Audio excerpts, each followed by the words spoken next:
Hi friends, welcome to my YouTube channel. ఈ video నందు ప్రస్తుతం జరుగుతున్నటువంటి తెలంగాణ టెట్ ఎగ్జామ్ నందు పేపర్ 2 నందు మ్యాథమెటిక్స్ నుండి ఏ రకమైనటువంటి క్వశ్చన్స్ ఇవ్వడం జరిగింది, వాటి యొక్క సాధనలను ఏ విధంగా తెలుసుకోవచ్చో ఈ వీడియో నందు నేర్చుకుందాం. ముందుగా మొదటి క్వశ్చన్ గమనించినట్టయితే, ఒక కోణం యొక్క 3 రెట్లు దాని సంపూరక కోణం యొక్క 5 రెట్లకు సమానమైనట్టయితే గరిష్ట కోణం ఎంత అని ఇవ్వడం జరిగింది ఒక క్వశ్చన్. సో ఒక కోణం యొక్క 3 రెట్లు దాని సంపూరక కోణం యొక్క 5 రెట్లకు అంటే ఇక్కడ సప్లిమెంటరీ యాంగిల్. సో ఒక కోణం ఎక్స్ అనుకుందాం, దాని సంపూరక కోణము 180 డిగ్రీస్ మైనస్ ఎక్స్ అవుతుంది. ఒక కోణం ఎక్స్ అనుకున్నట్టయితే దాని సంపూరక కోణం 180 మైనస్ ఎక్స్ అవుతుంది. ఇప్పుడు ఆ కోణం యొక్క 3 రెట్లు, సో 3x సంపూరక కోణానికి 5 రెట్లకు, సో 180 మైనస్ ఎక్స్కు 5 రెట్లకు సమానం అనుకుందాం. మరి ఇప్పుడు సమానం చేసినట్టయితే సో ఇక ఈక్వేషన్ వస్తుంది. 3x = 5 × 180 900 minus 5 × x minus 5x. Minus 5x అనేది రైట్ నుంచి లెఫ్ట్కి వస్తే ప్లస్ 5x అవుతుంది. యాడ్ చేస్తే 8x అవుతుంది. 8x = 900, x = 900/4 8. 4 టేబుల్లో క్యాన్సిల్ అవుతుంది. 4 2 జా 8, 4 2 జా 8, 4 5 జా 20. సో 225/2 వచ్చింది. డివైడ్ చేస్తే 112 డిగ్రీస్ ఇట్లా వచ్చేస్తుంది. 112 ½ వస్తుంది. ఇప్పుడు ఇది ఒక కోణం, దీని సంపూరక కోణం ఎంత అవుతుంది? 67.5 డిగ్రీలు అవుతుంది. దాని సంపూరక కోణం 67.5 డిగ్రీలు. ఇదొక కోణం, ఇదొక కోణం. అడిగింది గరిష్ట కోణం కాబట్టి ఇది కరెక్ట్ అవుతుంది. సో కనిష్ట కోణం అయితే ఇది. దీనికి ఇది పూరక కోణం, దీనికి ఇది పూరక కోణం. దీనికి 5 రెట్లు చేస్తే ఇది 3 రెట్లకు సమానం అవుతుంది కాబట్టి మన ఆప్షన్ కరెక్ట్ ఆప్షన్ ఏంది? 112.5 డిగ్రీల ఆప్షన్ కరెక్ట్. ఓకే, నెక్స్ట్ రెండో క్వశ్చన్ చూడండి. త్రికోణమితి నుంచి ఈ విధంగా ఇవ్వడం జరిగింది.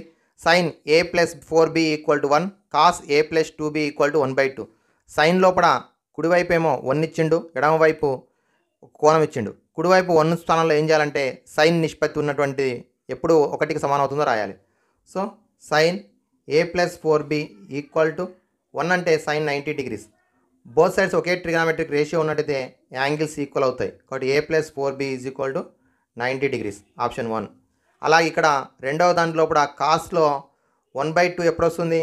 cos 60 డిగ్రీస్ వస్తుంది కాబట్టి a + 2b = 60 డిగ్రీస్ అవుతుంది.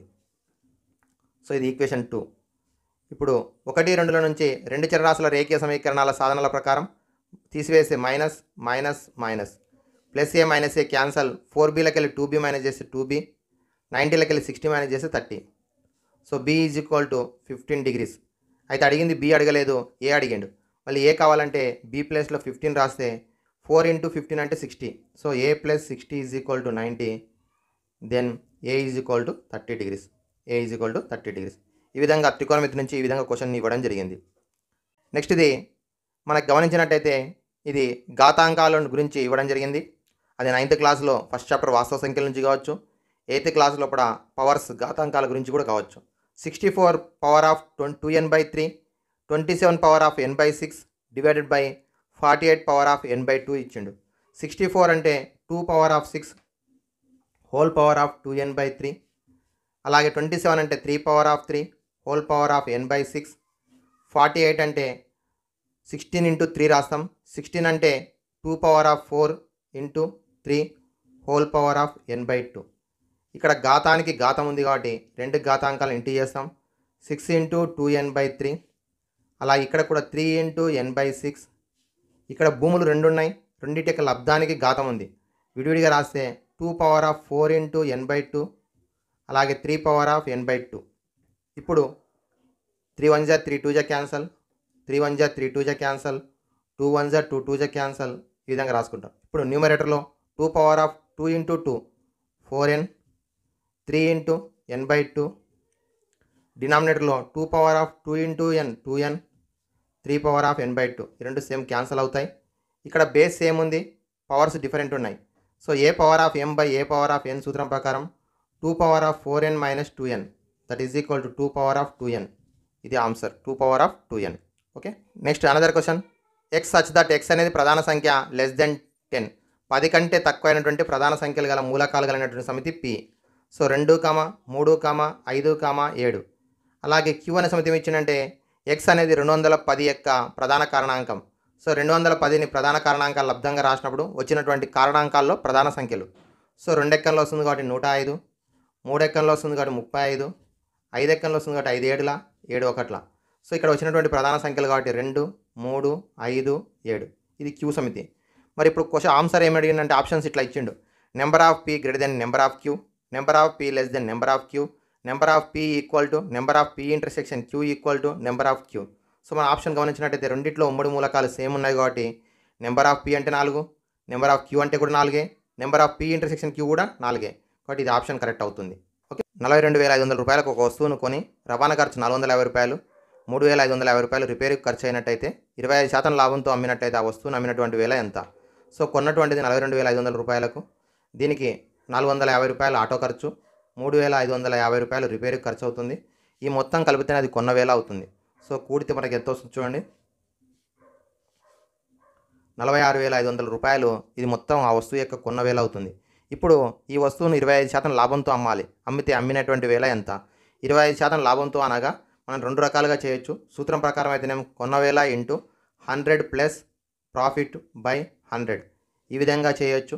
లేదు అంటే 25% అంటే దీంట్లో సగానికి మళ్ళీ సగం. సో సగం అంటే 23,250 రూపాయలు. దీంట్లో సగము అంటే 116, 232 సగం 116, 25 ఈ విధంగా మనం చేసుకోవచ్చు. 25% అంటే ఇందులో హాఫ్లో హాఫ్. సో కూడితే 5, 2, 11, 8, 5 దేర్ఫోర్ ఆ వస్తువును అమ్మినటువంటి వేల 58,125 రూపాయలు అవుతుంది.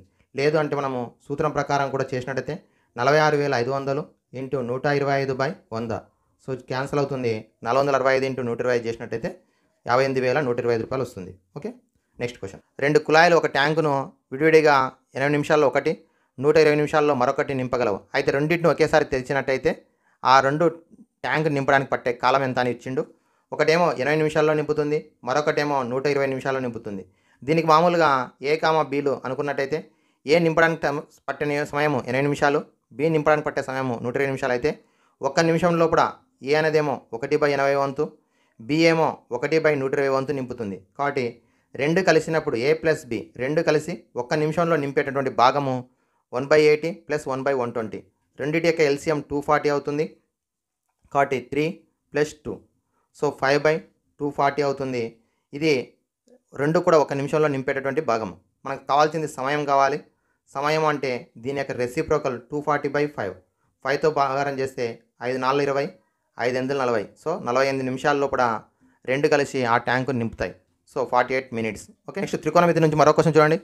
15 మీటర్ల ఎత్తు కలిగినటువంటి ఒక పీఠంపై ఒక విగ్రహం ఉన్నది. పీఠం అడుగు భాగమునకు కొంత దూరంలో ఉన్న స్థానం నుండి విగ్రహంను 60 డిగ్రీల ఊర్ధ్వ కోణంతో చేస్తున్నది.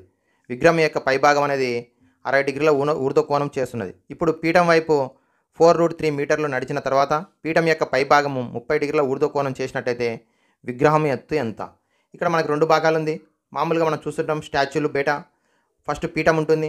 ఆ పీఠం కొంత ఎత్తు ఉంది. అది ఎంత ఎత్తుంది 15 మీటర్లు ఇచ్చిండు. దీనిపైన ఇక్కడ నుంచి ఇక్కడ వరకు విగ్రహం ఉంది. ఈ విగ్రహం యొక్క ఎత్తు తెలియదు హెచ్ అనుకుందాం.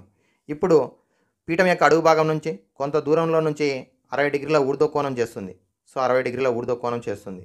ఇప్పుడు పీఠం వైపు 4√3 మీటర్లు నడిచిన తర్వాత పీఠం యొక్క పైభాగం విగ్రహం యొక్క కింది భాగం కావచ్చు, పీఠం యొక్క పైభాగము 30 డిగ్రీల ఊర్ధ్వ కోణం చేస్తుంది. అయితే ఇప్పుడు విగ్రహం ఎత్తు ఎంత అని ఇచ్చిండు. దీనికి సంబంధించిన పటం గీసినాం. ఇప్పుడు మొదటిది ఇది ఎదుటి భుజము, ఇది తెలియదు కాబట్టి ఎక్స్ అనుకుందాం. మరి ఈ రెండింటి యొక్క పైథాగరస్ సిద్ధాంతం ఇది త్రికోణమితి నిష్పత్తి ప్రకారం ఎదుటి భుజానికి ఆసన్న భుజానికి నిష్పత్తి ట్యాన్ కాబట్టి tan 30 degrees is equal to ఎదుటి భుజం 15 మీటర్లు, ఆసన్న భుజం ఎక్స్. So 15/x. ట్యాన్ 30 అంటే 1/√3 ఈజ్ ఈక్వల్ టు 15/x. అడ్డగుణకరం చేస్తే x ఈజ్ ఈక్వల్ టు 15√3 మీటర్లు. ఇది ఫస్ట్. ఇది నెక్స్ట్ రెండోది పెద్ద త్రిభుజం తీసుకుందాం. ఈ పెద్ద త్రిభుజం లోపల ఆసన్న భుజం x + 4√3, ఎత్తు h + 15. ఇక్కడేమో ట్యాన్ 60 degrees. 15 + h అనేదేమో ఎదుటి భుజము, ఆసన్న భుజం x + 4√3. Tan 60 degrees value √3 is equal to 15 + h by ఇక్కడ x + 4√3. ఇప్పుడు ఇది భాగిస్తుంది, ఇటువైపు వస్తే గుణిస్తుంది. గుణించినట్టయితే 15 + h is equal to into చేస్తే x × √3 + 4√3 × √3 4 × 3 అవుతుంది. 4√3 × √3 43 అవుతుంది. ఇక్కడ x అంటే 15√3 ఇంటూ √3 ప్లస్ 4 3 = 12. సో ఇప్పుడు h ఈజ్ ఈక్వల్ టు +15 కూడా రైట్ సైడ్ వస్తే -15 అవుతుంది. అలాగే ముందు +12 ఉంది. ఇక్కడ 15√3 ఇంటూ √3, 15 3 45. సో 45 ప్లస్ 12 57, 57లోకి వెళ్ళి 15 మైనస్ చేస్తే 42. So answer 42 metres. దేర్ఫోర్ విగ్రహం యొక్క ఎత్తు h = 42 మీటర్స్. ఈ విధంగా ఈ క్వశ్చన్కి సంబంధించినటువంటి ఆన్సర్ 42 మీటర్స్. ఓకే, నెక్స్ట్ మరికొన్ని క్వశ్చన్లు గుర్తు చేసుకుందాం. ఈ కింది వాటిలో సరికానిది ఏది? ఏమి ఇచ్చింది ఇక్కడ అంటే వృత్తము వ్యాసము యొక్క చివర్ల వద్ద గీసినటువంటి స్పర్శరేఖలు సమాంతరాలు. వ్యాసం యొక్క చివర్ల వద్ద గీసినటువంటి స్పర్శరేఖలు సమాంతరాలు అనేది సత్యము. అలాగే వృత్తం యొక్క బాహ్య బిందువు నుండి 2 స్పర్శరేఖలు గీయవచ్చు, ఇది కూడా సత్యమే. వృత్తం యొక్క అంతరంగా ఉన్నటువంటి బిందువు నుండి అనంత స్పర్శరేఖలు గీయవచ్చు అని చెప్పిండు. వృత్తం యొక్క అంతర బిందువు నుండి అనంత స్పర్శరేఖలు గీయవచ్చు, ఇదే అసత్యం. మన 4వ ఆప్షన్ ఏమి ఇచ్చిందంటే వృత్తానికి ఒక బిందువు వద్ద పోయేటట్టు ఒకే స్పర్శరేఖని గీయవచ్చు. వృత్తంపై ఒక బిందువు వద్ద పోయేటట్టు ఒకే స్పర్శరేఖని గీయవచ్చు. ఇట్లా 4 ఆప్షన్స్ ఇచ్చిండు. మరి ఈ కింది వాటిలో అసత్యమైనది ఏది అనేది మీకు అర్థమైపోతుంది. వ్యాసానికి 2 చివర్ల వద్ద 2 స్పర్శరేఖలు గీయవచ్చు, అవి సమాంతరాలు అవుతాయి, ఇది సత్యమే. బాహ్య బిందు నుండి 2 స్పర్శరేఖలు గీయవచ్చు, ఇది కూడా సత్యమే. అంతర్బిందువు నుండి అనంత స్పర్శరేఖలు గీయవచ్చు అని చెప్పిండు. అయితే అంతరంగా ఉన్నటువంటి ఏ బిందువు నుండి కూడా స్పర్శరేఖను గీయలేము. ఎందుకంటే ఎక్కడి నుంచి గీచినా కూడా అది మనకేమవుతుంది, అది స్పర్శరేఖ కాకుండా ఖండన రేఖ లేదా ఛేదన రేఖ అవుతుంది. సో వృత్తంపై ఒక బిందువు నుండి ఒక స్పర్శరేఖను గీయవచ్చు, ఇది కూడా సత్యమే. సో అసత్యమైనది అడిగింది కాబట్టి ఇది కరెక్ట్. మరో క్వశ్చన్ సముద్రలోకి వెళ్ళి ఇచ్చిండు. మరి సముద్రలోకి వెళ్ళి ఏమి ఇచ్చిందంటే మనకి ఈ కింది వాటిలో సత్యమైనటువంటిది ఏది? సో సత్యమైనటువంటిది ఏది అనే దాంట్లో చూసినట్టయితే 2చే భాగించినప్పుడు బేసి సంఖ్యల సమితి, 2చే భాగించబడే బేసి సంఖ్యల సమితి శూన్య సమితి. బేసి సంఖ్యల సమితి శూన్య సమితి. మరి ఇదే కదా సత్యమైనటువంటిది. 2 చేత భాగించబడే బేసి సంఖ్యలు అనేవి ఉండవు కాబట్టి శూన్య సమితి అవుతుంది, ఇది సత్యమైనటువంటిది. మరి అసత్యమైనటువంటి కొన్ని ఇచ్చిండు, మళ్ళీ దాంట్లోకి వెళ్ళి మనకు సత్యమైనది అడిగింది కాబట్టి ఇది కరెక్ట్ ఆప్షన్. నెక్స్ట్ ఇంకా కొన్ని క్వశ్చన్లు ఇవ్వడం జరిగింది. అలాగే మనకు సంవర్గమానాలకు వెళ్ళి ఇచ్చిండు ఒక క్వశ్చన్. మరి సంవర్గమానాలకు వెళ్ళి ఏమి ఇచ్చిండు క్వశ్చన్ అంటే x² x⁴ plus y⁴ = 64 × x² y². అయితే log x² మైనస్ y² విలువ ఎంత? So x⁴ plus y⁴ = 64 x² y² అయినా log x² minus y² value ఎంత అని అడిగాడు. సో దీన్ని ఏ విధంగా మనం ఇక్కడ ఆప్షన్స్ ఉంటాయి. మరి x⁴ నేను రాయొచ్చు అంటే x² రాయొచ్చు, y⁴ y² రాయొచ్చు. ఇప్పుడు ఇందులో మనకి a² + b² ఫామ్లో ఉంది, కానీ ఇక్కడ ఏం కావాలి, a² - b² రావాలి, a - b రావాలి. అంటే రెండు వైపులా ఏం చేస్తున్నంటే 2x² y² తీసేస్తున్నా. సో ఇక్కడ 66 ఉంది. So 66 x² y² minus 2x² y². ఇప్పుడు ఇదేమవుతుందంటే x² - y² హోల్² అవుతుంది. ఇదేమో 64 x² y² అవుతుంది. ఇప్పుడు ఇరువైపుల సంవర్గమానం తీసుకుంటే లాగ్ వస్తుంది. లాగ్ వచ్చినప్పుడు ఘాతం ఉన్నట్టయితే గుణకం అవుతుంది. 2 × log x² - y² = log 64ను 8² రాయొచ్చు, x² × y². 64 × x² × x² × y², 8². మూడింటి యొక్క గుణకం 2 ఉంది కాబట్టి ముందుకు వచ్చేస్తుంది. ఇటు సైడ్ 2 గుణిస్తుంది, రెండో వైపు వస్తే భాగిస్తుంది. ఇప్పుడు log 8 plus log x plus log y 2 cancel అవుతుంది. ఇది ఆప్షన్ ఉంది మీకు అక్కడ ఉన్నటువంటి దాంట్లో ఆప్షన్ ఏముంది అంటే log 8 plus log x plus log y ఉంది. ఇవి కాకుండా 3 ఆప్షన్స్ ఉన్నాయి.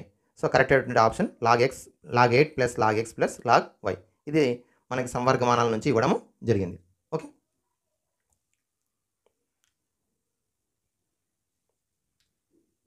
Thank you friends. Like, share and subscribe my YouTube channel.